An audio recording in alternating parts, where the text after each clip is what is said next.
Today हम हैदराबाद के निजामों की दुनिया में डाइव कर रहे हैं, ऐसे रिच रूलर्स जिनकी फॉर्चून एक टाइम पर ब्रिटिश क्राउन से भी ज्यादा थी। Get ready to uncover hidden treasures, royal secrets और मिस्टरीज जिन्होंने निजामों को इंडिया की सबसे एनिग्मेटिक डायनेस्टी बना दिया। लेजेंड के हिसाब से हैदराबाद दक्कन के पठार का एक शहर, हैदराबाद के पैलेसेस के नीचे एक ऐसा नेटवर्क है जिसके बारे में बहुत कम लोग जानते हैं। निजामों ने सीक्रेट वॉल्ट्स छुपा रखे थे। ये कोई आम तहखाने नहीं थे, बड़े बड़े चेम्बर्स जो इतने विशाल थे कि गोल्ड, अनगिनत gold coins, gold bars, James, बेशकीमती जेम्स, हीरे, जवाहरात और प्राइसलेस आर्टिफैक्ट्स से भरे थे। ये सिर्फ धन नहीं था बल्कि इतिहास था। ये अंडरग्राउंड ट्रोव्स ट्रैप से प्रोटेक्टेड थे ताकि कोई भी अनऑथराइज्ड व्यक्ति अंदर ना जा सके। और इनकी जानकारी सिर्फ रॉयल फैमिली को थी, जो पीढ़ी दर पीढ़ी इस रहस्य को आगे बढ़ाते रहे। इनका मकसद किसी भी डिजास्टर से अपने फ्यूचर को सिक्योर करना था, एक इंश्योरेंस पॉलिसी अगर कुछ गलत हो जाए तो। कुछ लोगों का मानना है कि ये वॉल्ट्स आज भी अनडिस्कवर्ड हैं, समय के साथ खो गए हैं, सिटी की बिजी स्ट्रीट्स के नीचे दबे हुए। क्या यह सिर्फ एक कहानी है या सच में ऐसा कुछ है? एक किंग्स रैंसम के हैदराबाद के नीचे आज भी हिडन होने का आइडिया एक रोमांचक कल्पना है, एंडलेस स्पेकुलेशन को बढ़ावा देता है। क्या कभी ये खजाने मिलेंगे इस ट्रेजर के साथ, और कौन से सीक्रेट्स बेरीड हो सकते हैं? शायद जवाब हमारी कल्पना से भी परे हैं। लास्ट निजाम मीर उस्मान अली खान एक टाइम पर अर्थ पर सबसे रिच मैन थे। उनकी वेल्थ इतनी ज्यादा थी कि उस दौर में लोग उनकी अमीरी के चर्चे करते नहीं थकते थे। उनकी फॉर्चून ब्रिटिश एम्पायर की ट्रेजरी से भी ज्यादा थी। यह कोई मामूली बात नहीं थी, ये उस समय की सबसे बड़ी इकोनॉमिक पावर से भी ज्यादा वेल्थ की बात थी। उनकी संपत्ति का अनुमान लगाना भी मुश्किल था। अपनी इमेंस वेल्थ के बावजूद वो सिंपली रहते थे, पुराने कपड़े पहनते थे। उनकी लाइफ में दिखावा बिल्कुल भी नहीं था और वो अपनी सादगी के लिए जाने जाते थे। अपनी सॉक्स खुद बुनते थे और मील्स के लिए एक टिन प्लेट यूज करते थे। ये उनकी फ्रूगैलिटी का एक और एग्जाम्पल था, जो उनकी वेल्थ के बिल्कुल ऑपोजिट था। उन्हें 1937 में टाइम मैगजीन के कवर पर वर्ल्ड्स रिचेस्ट मैन के तौर पर दिखाया गया था। यह उनके वेल्थ का ग्लोबल रिकॉग्निशन था, जिसने उन्हें हिस्ट्री में अमर कर दिया।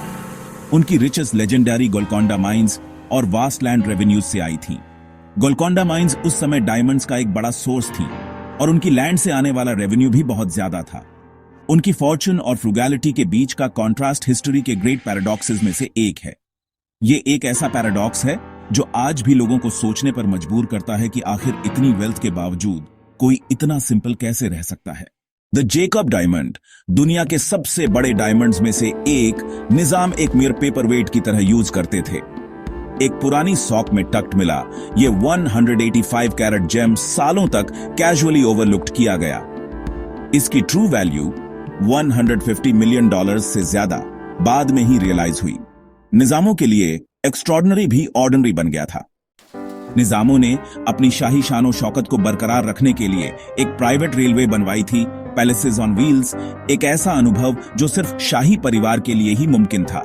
ये रेलवे जो एक्सक्लूसिवली उनकी फैमिली के लिए थी, उनकी निजी जरूरतों को पूरा करती थी। सीक्रेट स्केड्यूल्स जो आम जनता के लिए कभी जारी नहीं किए गए, और हैंडपिक्ड स्टाफ के साथ हर कर्मचारी वफादार और भरोसेमंद था। इसने उनके एस्टेट्स को टोटल प्राइवेसी में कनेक्ट किया, बाहरी दुनिया से पूरी तरह से अलग। ये रेलवे उनकी ऑटोनॉमी और पावर का सिंबल थी, उनकी समृद्धि और दबदबे का प्रतीक। पब्लिक आइज से हिडन एक रहस्य जो केवल निजाम और उनके करीबी लोगों तक ही सीमित था। ऐसी अफवाह थी कि इस रेलवे का इस्तेमाल कई गुप्त कामों के लिए होता था। ये ट्रेजर्स ट्रांसपोर्ट करती थी, कीमती सामान और दौलत एक जगह से दूसरी जगह ले जाती थी, और सीक्रेट मीटिंग्स होस्ट करती थी जहां महत्वपूर्ण फैसले लिए जाते थे। निजाम सच में एक अलग दुनिया में रहते थे, एक ऐसी दुनिया जो आम लोगों की सोच से परे थी। किंगडम के अंदर अपना किंगडम चला रहे थे, अपनी शर्तों पर अपनी सल्तनत चला रहे थे।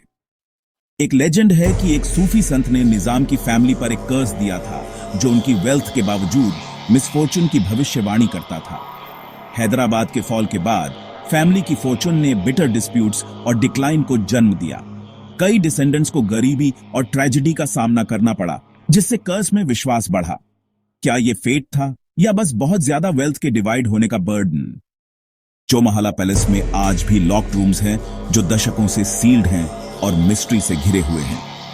हिडन ट्रेजर्स और सीक्रेट डॉक्यूमेंट्स के बारे में अफवाहें घूमती हैं जो हिस्ट्री को रीराइट कर सकते हैं। अथॉरिटीज सेफ्टी कंसर्न्स बताती हैं, पर सीक्रेसी से इंट्रीग और बढ़ती है। ये रूम्स एक रिमाइंडर हैं कि हिस्ट्री की ग्रेटेस्ट स्टोरीज अक्सर हिडन रहती हैं। निजाम मास्टर स्ट्रैटेजिस्ट थे, ब्रिटिश और लोकल पावर्स के साथ अलायंसेस को बैलेंस करते थे। पब्लिकली ब्रिटिश के लॉयल होते हुए भी वे सीक्रेटली राइवल फैक्शंस को सपोर्ट करते थे अपनी रूल को प्रोटेक्ट करने के लिए। उनका पॉलिटिकल डबल गेम, डिप्लोमेसी और डिसेप्शन की मास्टर क्लास थी। स्पाइज और इन्फॉर्मेंट्स के नेटवर्क्स ने उन्हें थ्रेट से आगे रखा। उनकी बहुत सारी इंट्रिग, क्लासिफाइड फाइल्स और विस्पर्ड लेजेंड्स में आज भी बेरिड है। निजामों की स्टोरी वेल्थ, सीक्रेट्स और इंट्रीग की एक टेपेस्ट्री है इंडिया की रिचेस्ट मिस्ट्रीज में से एक। आपको कौन सा सीक्रेट सबसे फैसिनेटिंग लगा? क्या आपको लगता है कि हैदराबाद के नीचे आज भी ट्रेजर्स हिडन हैं? अपने थॉट्स कमेंट्स में शेयर करें और ऐसे और इनक्रेडिबल स्टोरीज के लिए सब्सक्राइब करना ना भूलें। अगली बार तक स्टे क्यूरियस।